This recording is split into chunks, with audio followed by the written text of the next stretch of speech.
We have a video here from the one and only Ashikai, which is the secrets of Genshin Impact are in this book. It's the Men of Lithin book. Apparently, this is one of the biggest lore revelation books that we've pretty much ever had in the history of Genshin. I know almost nothing about it, but I like to learn the secrets of the lore through the lore genius Ashikai. So Genshin really needs to stop this practice of secretly dropping lore-dense books during filler patches. True. Like last time we got Perrin Harry, and this time we got Men of Lithin. These books are actually kind of similar to each other in that they both heavily reference some real-world literature without directly copying their inspiration's respective plot lines. Interesting. And they're also both books about Conria.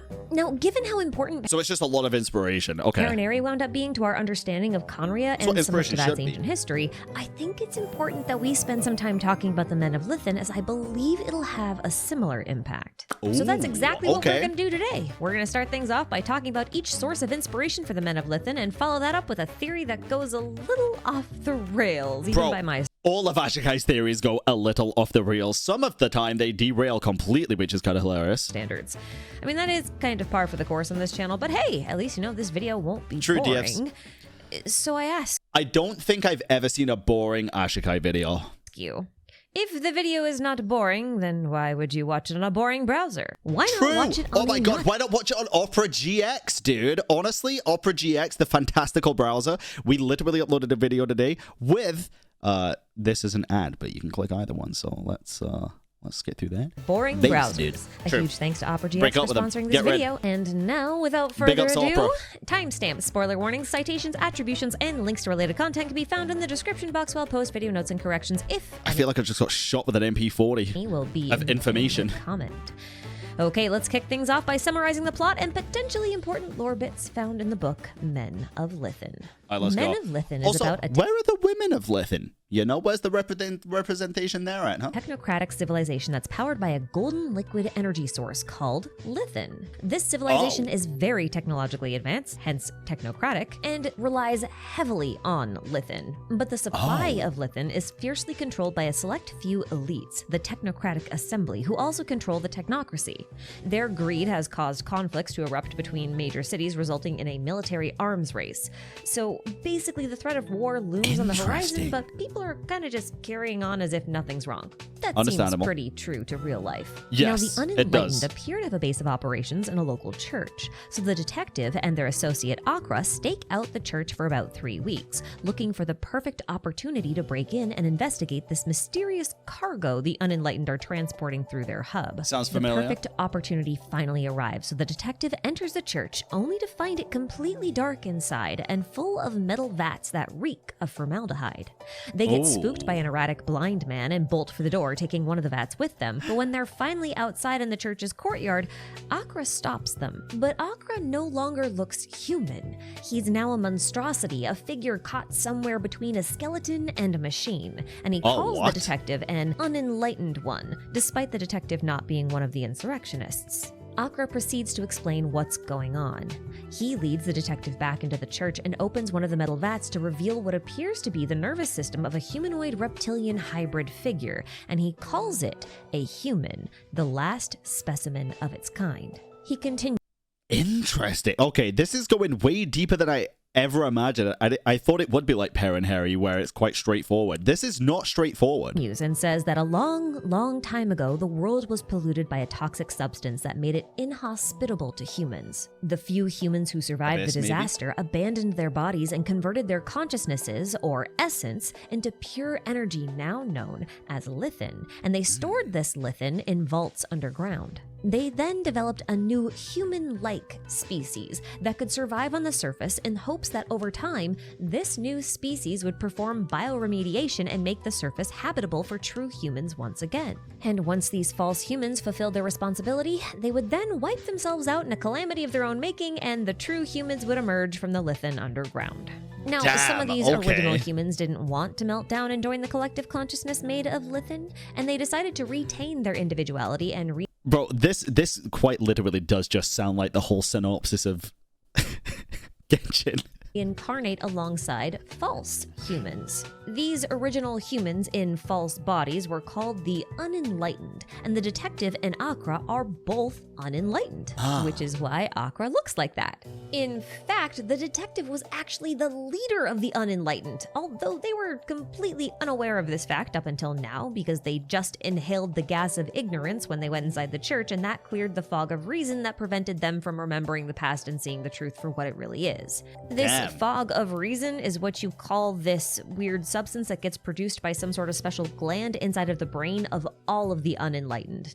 You'll think we're unenlightened and that's why we don't really remember anything and why we're not connected to Teyvat? Probably not. Just the detective. Maybe we're from Lithin. And that's Lithin's basically the book in a nutshell. While it's very difficult to ignore the fact that Men of Lithin has a lot of themes and concepts that's taken directly from Evangelion, Hollyoverse just really likes Evangelion and has given us plenty of opportunities to talk about its influence, so I think I'm gonna just skip over that particular influence. That's fair. And move on to the 3 other sources of inspiration that the Men... Yeah, Evangelion has been, I can't think of the word right now, but related to in Genshin so many goddamn times it is insane. Basically, the real humans were reptile-like beings, and the fake humans is humans made by fiends.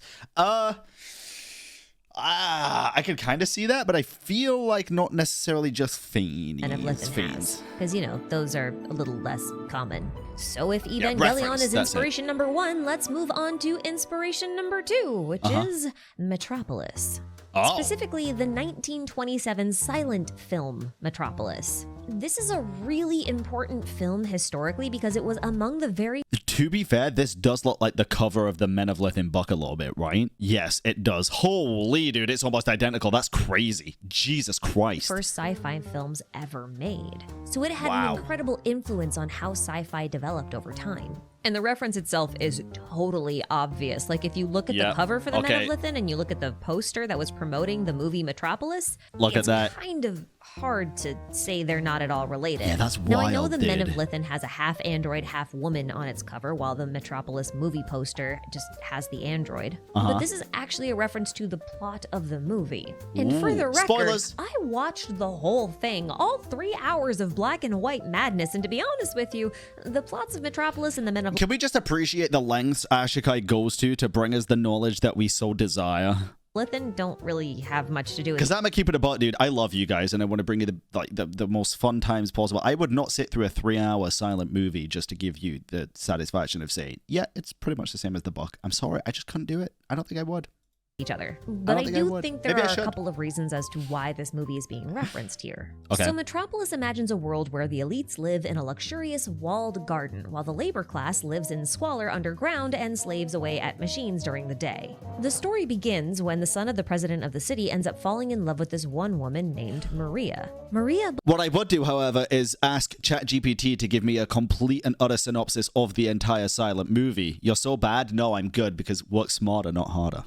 Belongs to the labor class, and the people view her as a sort of savior, like a holy figure that gives them hope in really dark times. And there's a lot of religious symbolism in here, like with her name and also the story she tells about the Tower of Babel, which is a story that's kind of referenced throughout the plot, especially later on when the Lady of Babylon shows up. Jesus But the Christ. president hates this situation. He doesn't want his son, who is an elite, to be infatuated with this lower class woman. So he pays a visit to a former friend of his who is an exiled scientist. They had a falling out because they both fell in love with the same woman, and the president actually got the girl in the end. The scientist was not happy about it, and so when the president shows up, he boasts that he has created a robot who can pass for a human, and he intends to turn this robot... Yeah, I'm sorry. Spoiler alert. I don't think this fucker's passing for a human anytime soon. You know, like, this ain't exactly, you know...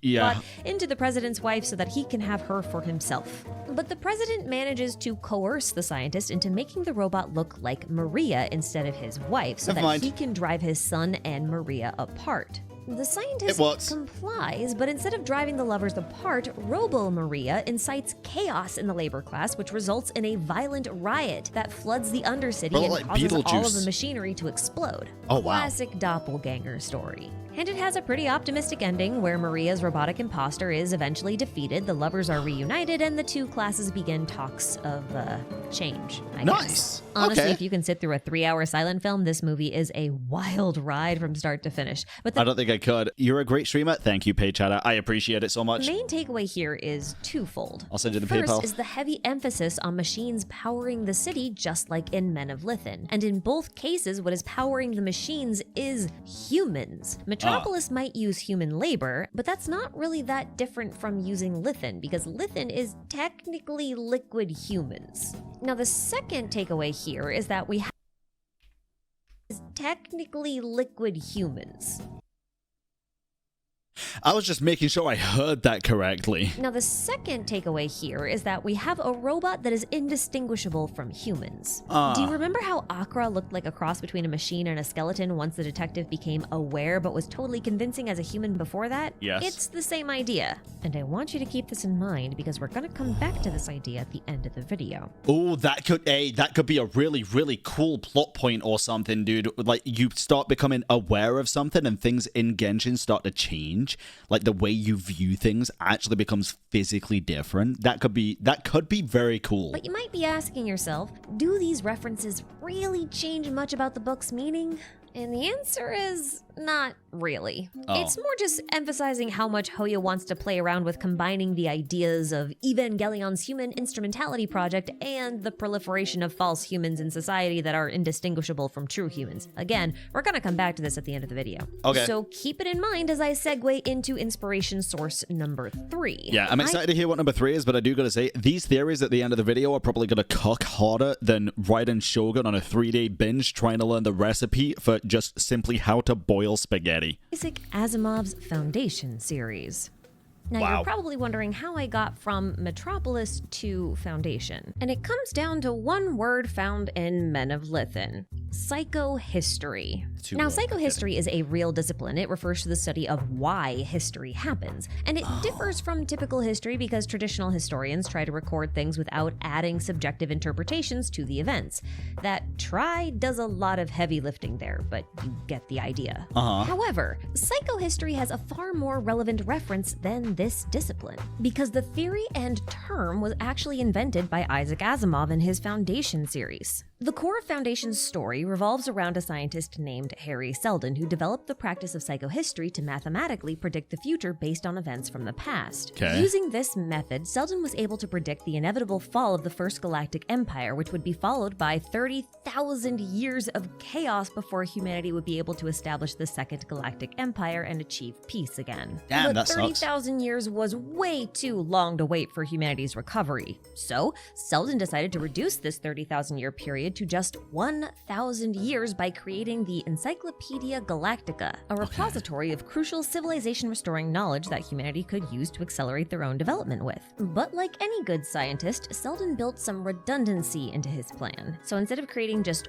one Encyclopedia Galactica, he made 2. One of the encyclopedias was located on Terminus, a planet on the very edge of the galaxy, artificially populated by Seldon's chosen scientists and their families. You can kind of think of Terminus as a type of ark, since it was supposed to be the origin point of this new Oh, I like where we're going with this. We're already talking about planets being arcs, dude. It's gonna be TV. Human civilization. But the second encyclopedia was located on Trantor, a planet at the very center of the galaxy and the former capital of the Galactic Empire. After the fall of the Galactic Empire, Trantor was populated by humans with incredible mental capabilities whose job it was to ensure that Seldon's predictions came to pass. And this redundancy was really smart because the principles of psychohistory were based on a few flawed assumptions, like thinking humans were the only sentient life forms in the galaxy, which was obviously not true. So Seldon's plans were constantly plagued by the appearance of unaccounted for variables, like the mule, who was a mutant human and obviously not part of Seldon's prophecy. So this guy kind of messes things up a bit. Now this setup should sound kind of familiar.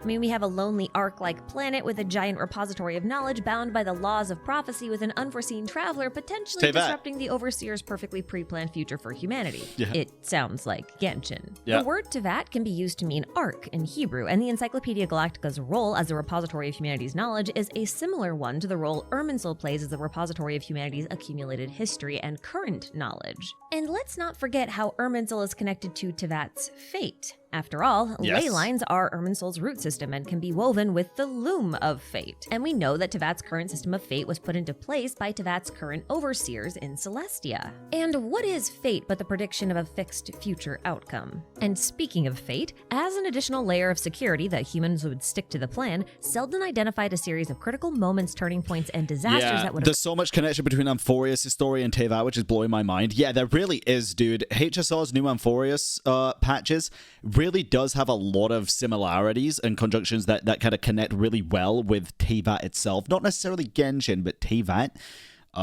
as a whole, with the creation of Tevat, like the threads of fate and the what is it, the three shades and stuff, and what they resemble, like time, death, and then like measuring the what is it, like creation, time, and death or something, right? It's like almost the exact same thing. It's very, very interesting, but it was the tribbies, I think, instead of the shades in HSR.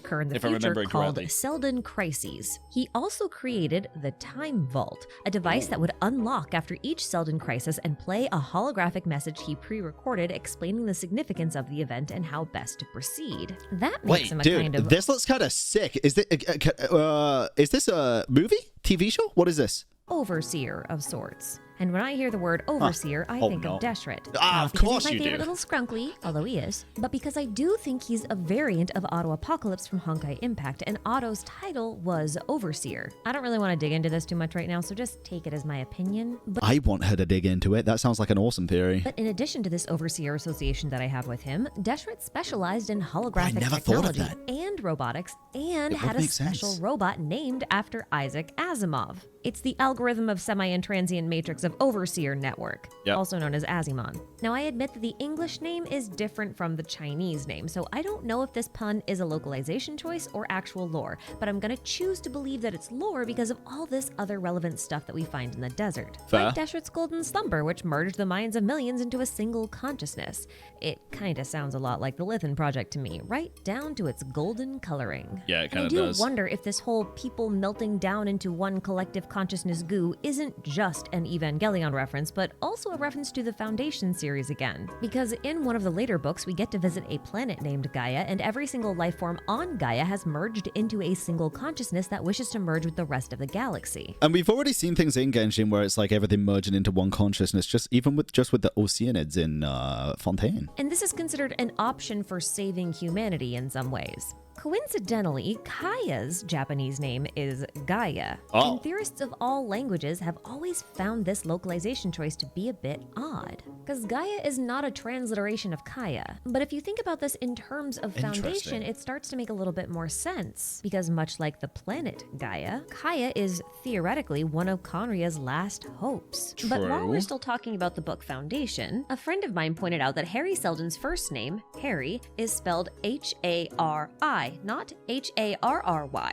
which means it could be a reference to Hari, which is another name for Vishnu, a name that literally means gold. But what's funny about this is that we've actually seen Vishnu... Isn't Vishnu a god name? I swear Vishnu's a god name. ...be referenced by another name in-game in the context of people being melted down into one collective consciousness. And that name is Narayana. Hindu and in god. Genshin, Narayana is what we call the primordial human. We're going to come back to this later, so remember it. Now, while there are many other instances of people abandoning their bodies for a life among the collective, that also caught my attention. Yeah. I found it no sense why KU in JP is named Gaia. Yeah, it is very interesting. Think of the 4 months, Sean John. Thank you very much. The desert is also home to old Conrian ruins that produce a substance called azosite. Now, azosite is a golden energy source made by refining elemental energy extracted from the ley lines. These energy blocks were then used by Conrians to power their machinery. And I'm pretty darn sure that this stuff is analogous to Lithin. They're both mined and processed in controlled underground facilities. They both come out gold and, well, Lithin is like liquid people juice. It's their essence, as the book puts it. Don't call it and that. Technically speaking, so is the stuff inside of the ley lines. Wait, gold liquid people juice? Oh my god, is Lithin just piss? ghosts. Whenever someone in Teyvat dies, their souls enter the ley lines. They melt down into ley line juice, which is a blend of blue memories and gold elemental energy. True. Now, azosite is explicitly said to be refined elemental energy, and while I don't quite know how to reconcile what I'm about to say, I do want to point out that we have two types of ghosts that appear in Teyvat. We have blue ghosts, and we have gold ghosts. True. And it kind of seems like blue ghosts are mostly just made up of memories. You know, like Istaroth's Eidolons or Sin Shades. But I think gold ghosts are actually supposed to represent the true form of the soul. Now, if elemental energy and memories both flow within the ley lines, which they do, and Khaenri'ah is explicitly extracting elemental energy to make their azosite, and azosite is gold, then the elemental energy that they're extracting is actually the souls of the people who are inside of the ley lines, which would... So this is all interesting and stuff, but then we also have the new form of ghost that we've seen, right, down in the Night Kingdom as well, which I would argue the most closely connected to the ley lines as well, since the Night Kingdom is entirely made up of it.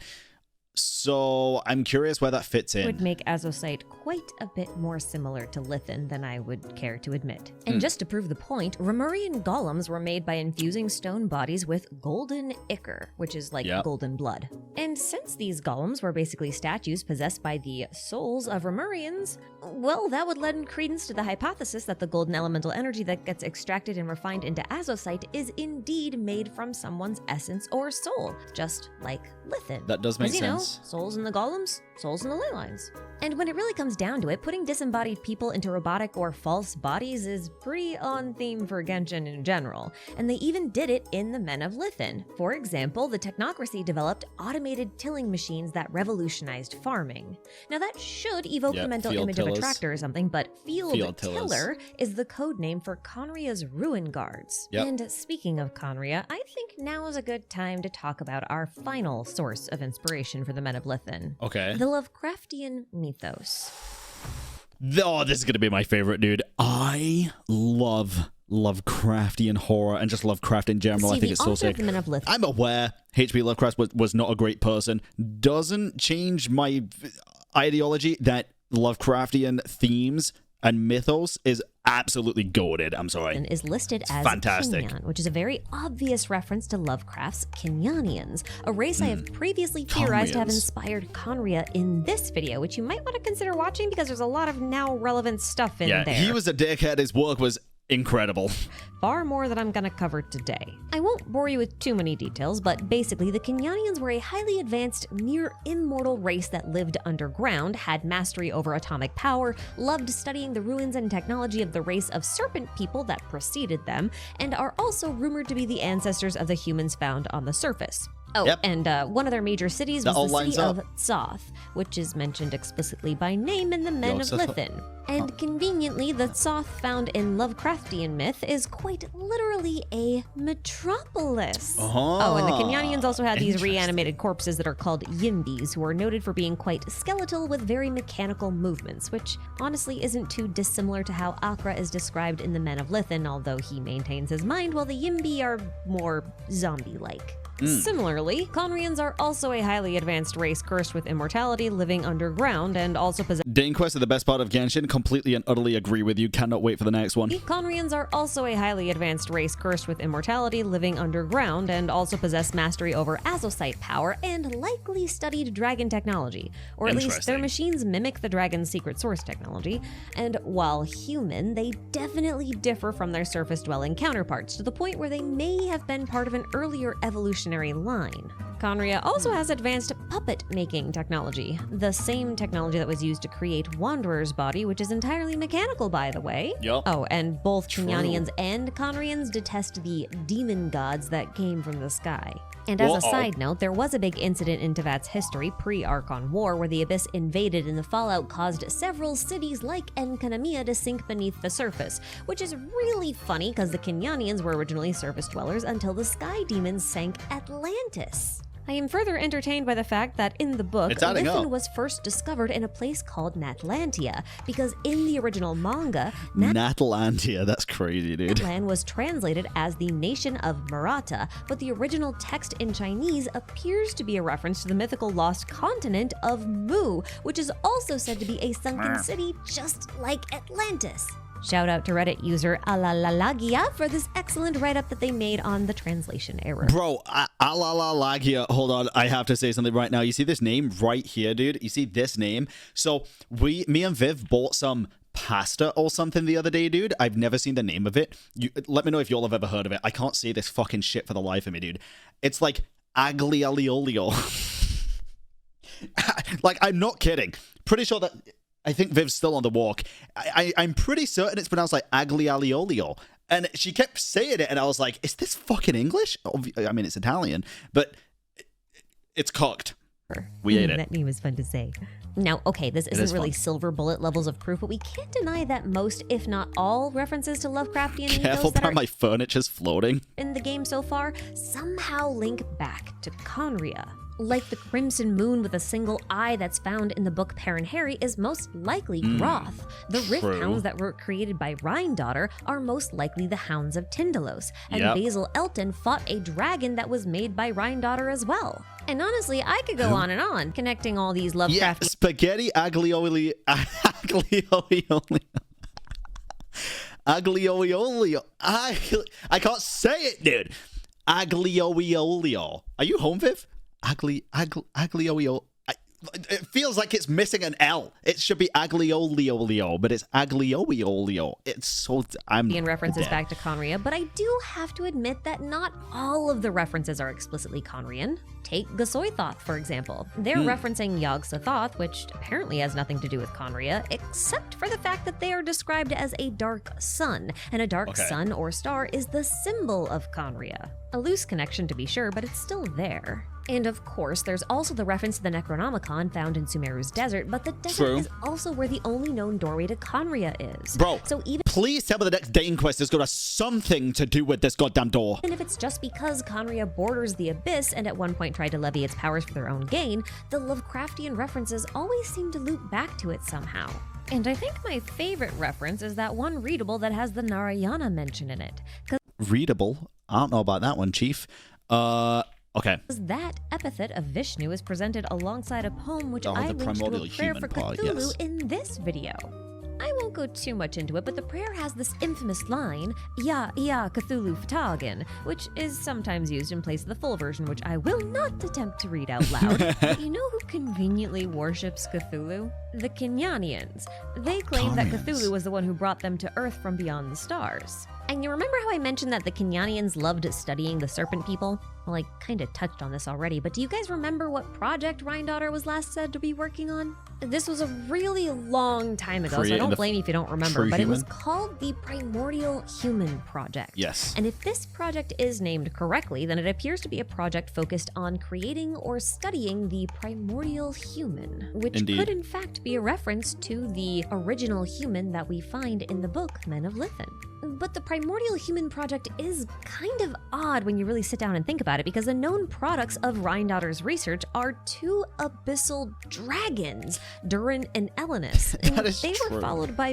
one homunculus, Albedo. Now, for those of you who don't know, a homunculus is an artificial human, and in some instances they can be conflated with something like a golem, a spiritual servant that's made out of clay, something like a rudimentary robot. So it's safe. It does kind of bring me back, actually, to the Natlan World Quest that we had in Ochka Natlan, right? If the two subjects of Rhine-Daughter's research prior to Albedo were two dragons, what was it that was said towards the end of the Ochka Natlan World Quest, where it was like dragons are actually closer to the truest form of human than what we are now? We've basically devolved from dragons, not evolved, right? And I know that wasn't necessarily supposed to be taken as gospel, taken as like the 100% truth, but it is very interesting when you think back to what Rhine-Daughter is doing and what she has done in the past, right? It is very interesting. 2 points to kind of correlate towards each other. Safe to say that Homunculus isn't exactly the same as a normal human. No, and it's not. In fact, Albedo is like hundreds of years old, which is also not normal for a regular human in Teyvat. True. So it's very likely he has some biological differences. But you really gotta wonder why Rhindotter's attempts at making humans first resulted in dragons, especially when the true human from the Men of Lithin has reptilian features. Yep. I mean, does this not suggest that dragons and humans at least share a common ancestor? Yes. Because that is where I'm going with this. And this is And I think it's a good place to go. I think the Ochkanatlan quest really aided this theory a lot. not a new theory from me by any means. I think I've pitched it in a bunch of different videos, most notably in this one that I made about visions. Dragon power. And what do visions have to do with the Men of Lithin? Well, my hypothesis was, and still is, that visions are technically dragon pearls. Like most Chinese dragons, for example. Can I just say as well, this is kind of off topic. Well, it's not, but you'll see what I mean. I think out of all literature, all media, all like past everything, I think one of my favorite aesthetical things and just one of my favorite things in general is practically anything to do with dragons, dude. For some reason, I just love dragons. I love everything to do with dragons. I don't really know why, but like growing up, my first time I ever tried to draw as a kid, the first thing I ever tried to draw was dragon. And it's I spent so long trying to learn, and I did a pretty decent job, but then I couldn't draw anything else. And it's like any games, dude. Skyrim was one of my favorite games because I just loved dragons. It's so insane. They're so cool. People possess a flaming pearl that contains all of their knowledge and power, and it's possible for someone to become a dragon merely by possessing a dragon's pearl. Now, note that dragons are naturally elemental, or at least they appear to be currently possessing bodies made out of pure elemental energy, which is kind of fascinating in context because technically speaking, the first Descender was the one who created the system of elemental energy that we're familiar with today from phlogiston, and phlogiston was the original power that belonged to dragons. Now, if you consider the fact that visions grant elemental mastery, and the elements came from phlogiston, and phlogiston is closely related to fire and flames and heat sources and that kind of thing, it's very, very, very easy to link visions and their power over the elements to the flaming pearls of dragons. Also, apparently the word dragon is derived from the Greek word drakon, which means serpent. But drakon is thought to have its roots in the word durkamai, which means sight. Meanwhile, visions are named after sight. And in Chinese, they're even called the eye of God, and eyes are how you see things. And before you say anything, yes, I know that vision granting has to do with any Archon, or rather anyone who has access to a divine throne, sharing their mastery with a chosen individual. But I had a really strong coffee earlier, like nitro cold brew or something. All I can smell now is coffee, and I can't tell if it's from the coffee earlier or the open coffee-scented candle up there that's never been lit. But I can just smell coffee, dude. Note that divine thrones originally belonged to dragons, and are therefore related to their power. And seeing how Archons have no choice over who gets a vision and who doesn't, that kind of implies that they're not given based on merit or special aptitude. In fact, visions are actually described as external organs. And I wonder if visions are actually serving as some kind of marker or limit on the unenlightened. Because, like, in the book, the unenlightened all had a gland in their brain that changed their... I did really like the theory that visions weren't granting elemental power. They were actually limiting people's elemental power. And, like, the excess was going into the vision. Like, sure, it's a conduit to use the elemental power, but it's not exactly an amplifier. It is a restriction. I think that was a very cool theory, and I still think to this day it holds a bit of ground. Their perception of the world. In other words, it changed the way they saw things. So if they see things differently, then that changes their sight, which is related to a vision. And if the gland in the book prevented them from seeing something, then perhaps there's something about the vision that also serves as a sort of limiter. Or perhaps the casing on a vision is serving as a sort of limiter. A shackle, if you will. But if that holds up, and vision bearers are sort of like Teyvat's version of the unenlightened, then that would imply that at some point in Teyvat's history, original humans were mixed in with the melted down new humans, and those humans manifest as allogenes, vision bearers. And this could also explain why elemental life forms like adepti, yokai, and gods of all kinds can also manifest a vision despite not being human. True. Now, this logic might feel a little bit wonky at first, but stick with me for a second. Xianyun's character story suggests that elemental life forms like herself manifest directly from the elements, which, in my opinion, sounds a bit like a dragon. They also don't need visions to manipulate elemental energy, but still have them anyway, which I think is already a bit of a red flag. But the reason Also why true. I think this process of life forms birthing themselves directly from the elements sounds so much like dragons is because dragon sovereigns at least are made entirely of... Well, think about it this way, chat. If Celestia or whoever ends up granting the visions in general, right, are granting them to people to limit their power, being a descendant, and they can only grant it to people that hail from Teyvat, right? That seems to be a common thing. One of the priorities for a descender being able to change the world is not being able to be influenced by a lot of the things that Teyvatians, we'll call them, can be influenced by. If a vision was giving people more power, then that would be one thing. But it wouldn't really make sense that the Traveler or Descenders can change the fate of the world just based on that as well, right? If a vision can be granted to anybody, according to the higher ups, and they are meant to limit people's power, maybe being a Descender is why, like, maybe that's why Descenders can change the course of things, because they can be that powerful. Visions can't be granted to them, so their powers can't be limited, right? I think that's an interesting little topic. King Lugia, thank you for the 30-month resub. I appreciate it. Thank you very much. Goddamn. Thank you. Elemental energy, which again is kind of weird when you remember that the first Descender is the one who's supposed to have made the elemental system from the phlogiston that the dragons originally had. So the dragons should technically have been made from phlogiston, not elemental energy. The fact that they are made of elements right now suggests that something happened that made them manifest in an elemental form. Now here's I can the see thing. that. Dragons seem to be a bit body agnostic, especially once they reach certain levels of power. And by body agnostic, I mean they seem to exist primarily as disembodied consciousnesses. For example, take a look at Ahau and Ixchel.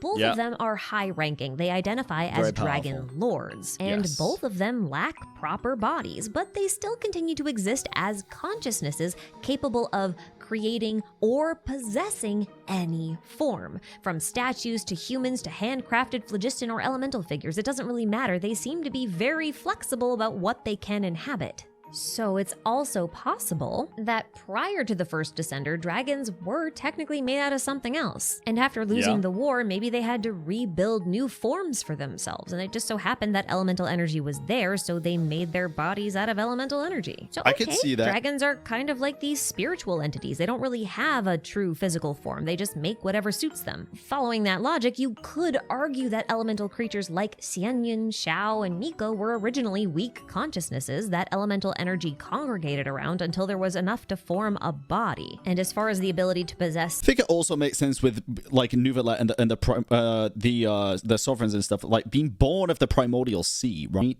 Like that would also add up. The fact that he's a hydro dragon born in the primordial sea, like hydro energy gathering around him to give him the embodiment of hydro, stuff like that. That's dumbing it down a lot, but I do think it adds to the theory for sure. Like an inanimate object or a pre-existing body goes, we do have instances in Inazuma where weak consciousnesses possess inanimate objects. True, Take weapons this young especially. yokai spear from the Mikawa Flower Festival. The It's sword. literally the perfect example. Or The umbrella. this yokai from the Test of Courage event. True. She started off possessing an object, but eventually was able to create a whole humanoid form. And while we haven't seen it in every dragon, some higher-ranking dragons like Nuvalet and Apep are connected to collective consciousnesses. Yes. Meaning they are, to a certain degree, a greater entity that is made up of many smaller entities. Apep is able to split herself into smaller individual minds and then reassimilate herself at will. It's a perfect example of the many becoming the one and the one becoming the many. And it's also very much like the Lithin. Nuvalet is a little bit different. He was born as the heart of the primordial sea, but the primordial sea is said to be the source of all life. It's a very Evangelion-flavored sea of countless consciousnesses, which is how we got derivative life forms like the Oceanids and Tulpas, which are, in and of themselves, collective consciousnesses. And I kind of feel like this idea of a dragon being a collective or like a hybrid or some sort of fusion is kind of on brand mythologically. Like if you think about it, most dragons that are found in mythology are chimeras of sorts. That's true. I was just thinking that. Yeah, it's definitely hybrids of different animals for sure. Depicted as hybridizations of many types of creatures all at once in one body. True. Now, I could list a ton of different examples, but I just want to focus on the Chinese dragon for brevity's sake and also because they have the flaming pearls, and I've already referenced those. This is by no means an exhaustive or complete list, but Chinese dragons are said to have the horns of a deer, the head of a camel, the eyes of a demon, the neck of a snake, the belly of a clam, the scales of a carp, the claws of an eagle, the soles of a tiger, the ears of a cow, or sometimes the head of a crocodile, the ears of a rabbit, the belly of a frog, and in some countries, a dragon has the trait of every animal in the zodiac. So, bro, pick a struggle, Jesus Christ. The whiskers of the rat, the head of the ox, the claws of a tiger, the belly of the rabbit, the body of a snake, the legs of a horse, the horns of a goat, the wit of a monkey, the crest of a rooster, the ears of a dog, and the snout of a pig. That is one ugly motherfucker. That is a lot of different animals. Now, as we've established already, the higher ranking and more powerful a dragon is, the more body agnostic it becomes, meaning its shape matters less, and more powerful dragons exhibit traits related to collective consciousnesses. So consider this. What if a dragon is just the ultimate life form? And by that I mean, what if I think we're getting into the theory now. I think that is the case in Genshin. I don't think what the sage said at the end of the Ochkanatlan quest was entirely false. Dragons are the inevitable shape that you get when you combine many life forms into a single life form. Like a collective consciousness chimera. Wahaklahun Ubakan does say that evolution has always been the domain of dragons, so it would make sense if they could control their ability to go forward in evolution and also backwards in evolution. Yep. That would be them splitting into smaller parts and then reassimilating into a bigger part. Yeah. But it also means that at their core, dragons have already reached the end of their evolutionary line. And that could be why he sought hope for the future in humanity. But given that the Men of Lithin suggests that humans and dragons were once related, and Rhindaughter's attempts at making humans started off by making dragons, then I can't help but feel that the primordial human is actually the origin of the chimeric dragon. Which puts Nuvalet in a fascinating position because he was once a dragon sovereign, but lost both his power and his original body and could only exist as a consciousness for thousands of years. But once he was able to be reborn 500 years ago, or at least form a new body, he found himself stuck in the shape of a human. So, riddle me this. Is it We're not that bad. possible that he cannot turn into a complete dragon because he's actually lost all of his other bits? Like, if we compare him to a pep, is it possible that he just split into too many fragments until there were no other fragments to form a collective and he's just left as himself? And his original self is a human, and maybe he was just a dragon for so long that he forgot, and so did everybody else. Which does make me wonder if the primordial sea is actually what's left of Nuvalet's original body. Because again, look at a pep for a minute. Her little fragments considered her home, and they said that she had promised them that one day they would be able to be reborn in the promised land. I'm obviously paraphrasing a little bit, but, you know, Nuvalet says that all life came from the primordial sea. But is it possible that it's just all life in Fontaine came from the primordial sea? Like that was just his domain, so all life there technically came from his body? That he, much like a pep, was actually just birthing new life forms by splitting off fragments of himself, allowing the many to become individuals again? And if I'm right about that, then maybe the reason why Rhindaughter was only able to make dragons before she was able to make Albedo is because the dragons were like the unrefined mass, the source material that we know of as Nigredo. The mass, the many. And it was only through refining these draconic masses and removing the outer layers and fragments that she was able to reveal the final original form. And that's how she got Albedo. And if that is the case, and dragons are chimeras of other life forms centered around the original humans, then could it also be that the atavistic traits that are present in characters like Shilonen and Lynette and Kachina are actually evidence that their essence was once mixed with that of other species within the dragons? Maybe each Hold on. that are present in characters like Shilonen and Lynette and Kachina are actually evidence that their essence was once mixed with that of other species within the dragons. Maybe each dragon is technically their own arc, and it wasn't just humans being preserved in each arc. Maybe it was a whole series of different animals and species. And maybe the original humans. Interesting. What the fuck? I don't know how people still play this, knowing how scummy of a company Hoyoverse is. Where the fuck did that come from? Wuthering Waves is so much better. Ah, there it is. There it is. Yeah.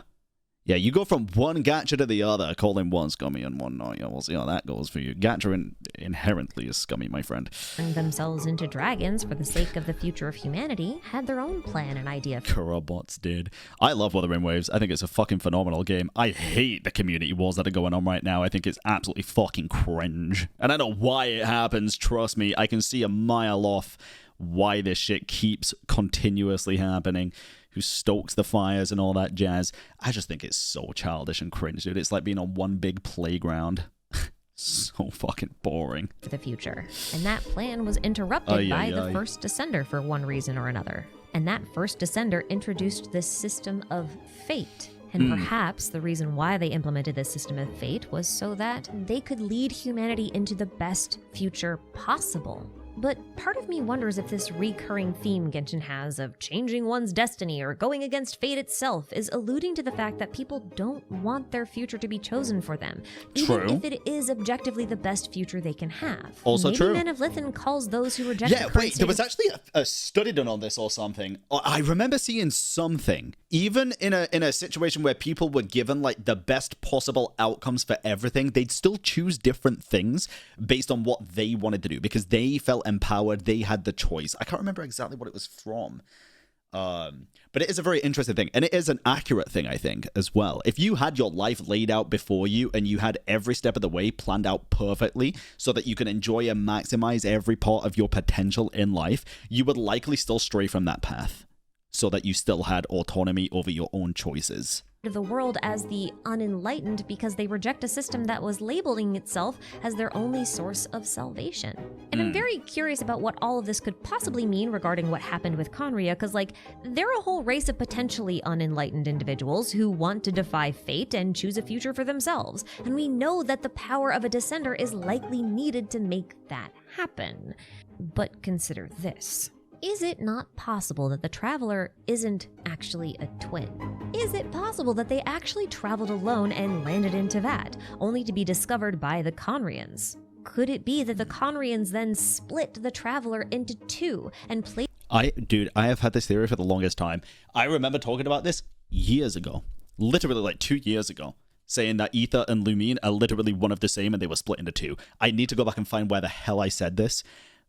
But yes, we've said this a lot of times. In fact, I think it was during an Ashikai video where she was talking about the culmination of Ether and Lumine being like this one element, right?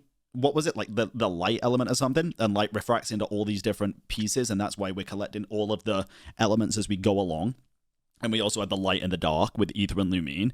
I deadass believe it could be that we were one of the same, and then somehow, because of something, split into the two things. Placed one of those consciousnesses into a puppet body much like Wanderers, with the goal of using this shadow traveler in their plans to fight the gods and defy fate. Could that be why the Abyss Twin isn't considered a Descender? Is this also, I just thought about this, is Lumine being blue here part of what Ashikai said earlier, where gold ghosts are the souls of people and blue ghosts are the memories of people? Is this what this is? Maybe Lumine's just a memory. Maybe she died long ago or something. Never thought about that. How she turns into this like blue hologram thing. Very interesting. Fate. Could that be why the Abyss Twin isn't considered a Descender? Because honestly, probably just because it's a dream. Yeah, but what are dreams made of in Teyvat? You know, like this whole place. You're correct. Is based off of memories. But yeah, it is. It is an interesting little tidbit. The most perfect parallel to Metropolis. Like, you've got the savior of the people who gets replaced by a false version of themselves, and then that false version leads to a violent uprising against the powers that oppress them. That is straight up the plot. True. Now, Hoyo has been dropping deep lore at breakneck speed lately, so we are bound to get some answers sooner rather than later. So, perhaps now is a good time to conclude this analysis of the men of Lithin.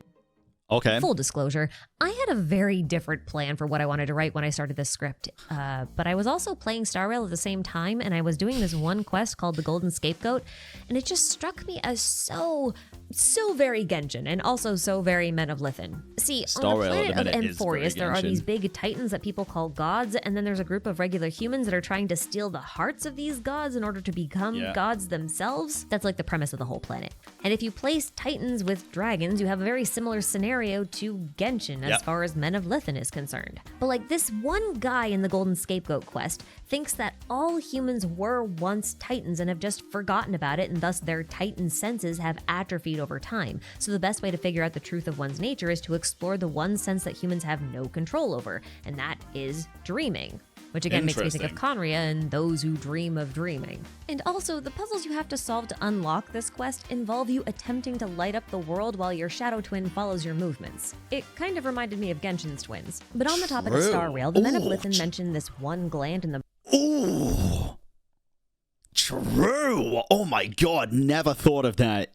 That's interesting. Brain that produces a fog of reason that prevents the truth from being perceived. Star Rail actually has a cosmic god-like figure called Mythos who uses the fog of thought to do the exact same thing. Ugly. On another note, it's also funny to me that Asimov named his arc-like planet Terminus in Foundation because in Star Rail we have a... Cool Purple, thank you for the 12 months! One whole year, dude. Thank you so much. Holy shit, thank you. Another Eon that's named Terminus, and Terminus moves backwards in time. Now, I am by no means trying to connect these two games directly, although the appearance of Celestia in Trivi's trailer sure is something. Yep. But I think the thematic parallels are interesting. That is true, yeah. Very, very true. Look at that. If you all can't see this as well, the beautiful golden doors, too. Very interesting, very interesting. Trivi's trailer sure is something.